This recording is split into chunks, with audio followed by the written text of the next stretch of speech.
Hello, I'm Kathy McCarran. Welcome to Tire Business NewsPoint, your video source for exclusive tire industry news. The International Franchise Association is expecting a continued slowdown in economic recovery, which is impacting the growth in the number of franchise locations. The IFA's Alisa Harrison said that tight credit is the main issue hampering auto service franchise growth this year. We're certainly growing across the board. We're just not growing at the level, that we would have expected to, that we were before the recession. So when we look at it, financing, is an important part of, buying a franchise, and credit has just been a lot tighter through the recession. We also see consumer spending, very tight.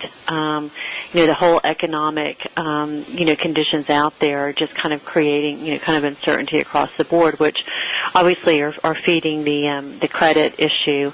And making it a little bit harder to get financing. That doesn't mean that loans aren't being made. It's just that not as many loans are being made as quickly as we've seen in the past. The IFA said automotive aftermarket franchises led all 10 franchise segments in posting output gains last year. The auto franchise market also was the fastest growing segment in terms of output per worker. The auto market, especially the aftermarket, has done, pretty well when it comes to consumer spending, because consumers have been spending more to fix up their cars than buying new cars, and so we certainly have seen that. We've also seen some real innovation in the auto market. For instance, when we saw some of the auto dealers lose their franchise, which isn't the kind of franchises that we cover, we saw, that those service bays are already built, and so we did see some